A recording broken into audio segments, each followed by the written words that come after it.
Hi, I'm Christy Whitman with the Quantum Success Show, where you can get your information and inspiration to create your desires. In this episode, we're going to discuss the law of allowing.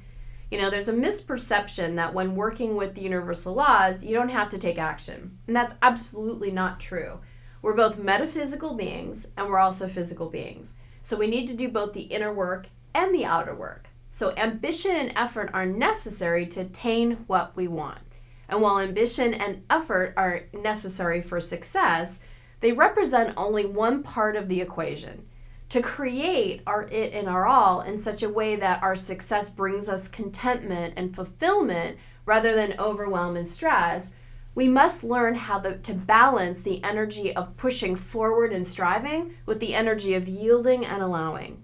The universal law of allowing is based on the understanding that all creation arises from this ebb and this flow. The tides must recede in order to form into a wave.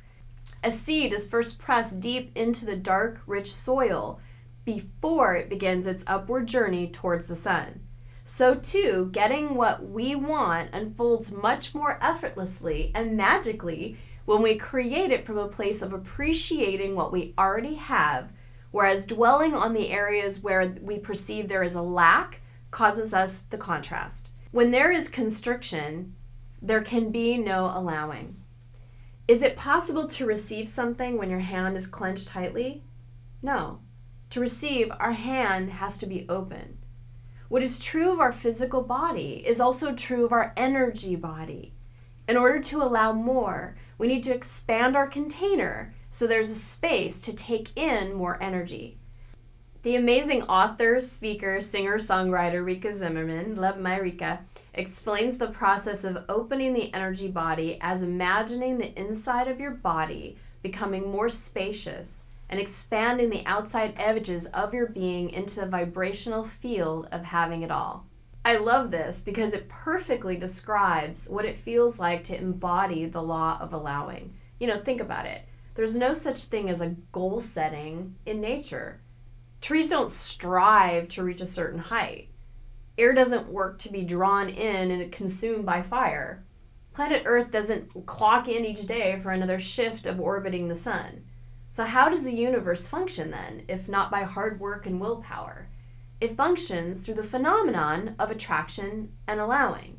In the same way that plants are attracted to light and planets are magnetically pulled towards the sun, we have the power to magnetize into our lives all that we desire. This power hinges on our ability to receive, which is directly correlated to how much we are able to allow. What this means in practical terms is this. In the process of working towards a goal, we can remind ourselves that efforting, controlling, and forcing do not have the power to bring us what we really want, because anything achieved through those means demands a sacrifice of intimacy, connection, and balance. We may fulfill the goal, but at the cost of taxing an important relationship or even our own health.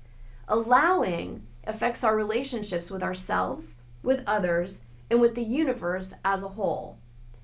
Inner safety equals outer progress. Before you can successfully take that next outer step towards greater abundance, you first have to allow yourself in the inner core of your being and nervous system to take that step. And this will require you to feel some degree of discomfort. It's not just possible to grow into more of who you are and what you want to become while remaining perfectly comfortable. Because the moment you ask for more, and as long as you're alive and breathing, you always ask for more, you trigger patterns of thought that tell you that you can't have it. In other words, you will encounter resistance. The solution doesn't lie in pushing yourself to take more and more external actions, but to learning to release the brakes that are holding you back from within. As author and speaker Lisa Nichols, who is one of the most captivating, passionate, inspiring women I know, as she says it, manifestation comes down to giving ourselves permission. Give yourself permission to have, she says. Give yourself permission to be. Giving yourself permission to need. Give yourself permission to let go. Having it all in the outer world begins with allowing ourselves to have it all within. Cultivating the inner knowing that it's safe to take the next step towards success is the very first key that opens the door that allows more success into our lives. As we teach our nervous system, once exclusively committed to our survival, that it's safe for us to be as successful, as wildly abundant, as brilliant, and outrageously happy as we desire to be, it drops all the defenses and eagerly and excitedly allows these experiences to come into our lives. When an outer opportunity arises, we meet it with an inner willingness to step up, charge ahead, and transform our intentions into reality. We have the ability to do this regardless of whether our current circumstance is one of smooth sailing or whether our efforts are being met with the inevitable obstacles on our path. Bumps in the road do not mean stop. Any bumps in the road that we encounter on our way to fulfilling our desires has the potential to relatively trigger a cascade of old thoughts, feelings, and beliefs, as if we're literally passing through our past point of attraction on our way to our desired future. The more practiced we are at the vibration, the easier and more tempting it will be to linger there. What's vital in those moments is that you realize that you are being informed either by the future that you are choosing to call into being, a future in which you are fulfilled and abundant in every way, or you're being used by a past you no longer wish to repeat. In most cases, this past vibration is nothing but a shell, a ghost. It's like an outdated website that's never been removed from the internet, but can still be accessed with the right research terms. These memories, feelings, thoughts, and states of being can be triggered and will continue to be triggered as we work to change our point of attraction. If it empowers you to think of it in those terms, you could view coming into contact with your previous point of attraction as kind of like a test from the universe. Regardless of what choices you have made in your past, you are now being given a brand new opportunity to choose the vibration you now want to live in.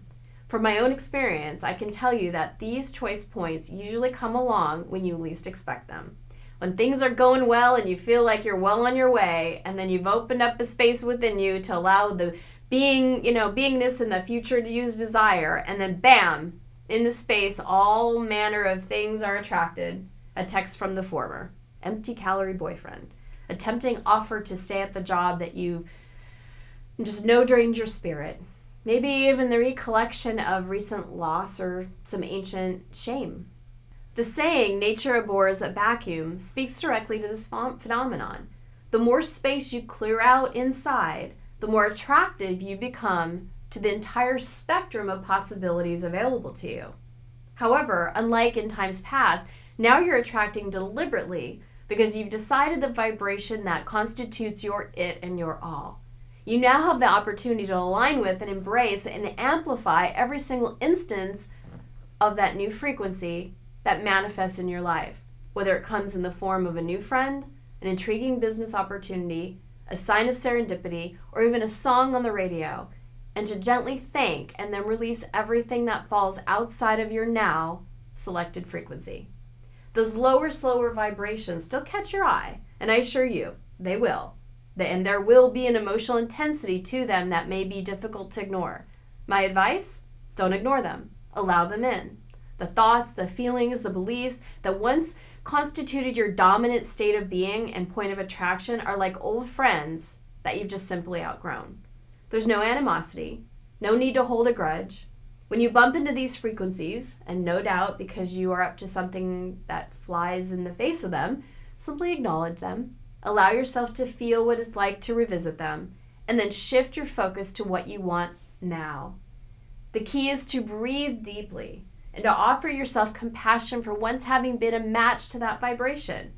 For however long you were, to really acknowledge and appreciate the fact that there was a time when it really served you, and that now it no longer does. Most of all, to extend as generous an amount of gratitude to yourself as you possibly can for the awareness you now have. There was a time when you simply reacted to that vibration, making it part of your own. Now you have a choice.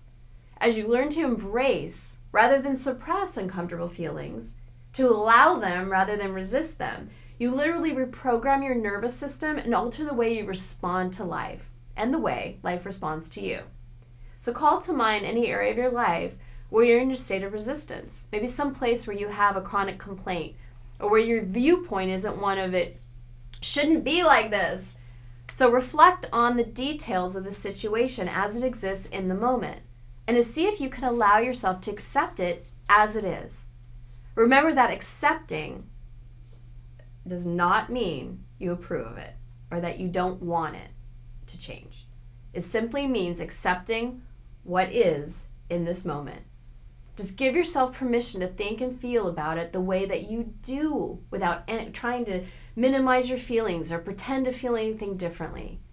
As you pay closer attention to the way you feel about the situation, allow yourself to receive whatever information your emotions are trying to convey to you. What is the message your feelings are giving you about you? Allow yourself to feel the intensity of your emotions and completely, without describing or labeling them, simply be with them, all of them, all of your attention, and feel the power of their vibration. As you grant your feelings permission to exist, and as you embrace them rather than resist them, notice they begin to dissipate and then they release. From this new level of awareness, allow yourself to connect with what you really do want, what you really want to experience in this area of your life. How do you want to feel in a relationship to the situation? And what's one action that you could take, be it an inner action or an outer action, to change your set point in relationship to this subject or aspect of your life and allow more of what you are wanting? So please leave me a comment. Let me know how this information has impacted you. Let's continue the conversation. And as always, if you haven't already done so, please go to ChristyWhitman.com and join the family. And if you like this video, please share it with your friends and family. Just remember, the universe is friendly and is always working for you. It's always supporting you and what you're asking for. And you ask by the energy and the vibration that you send out. You can have it all. As you define it, as you want it, you do have the power to create it.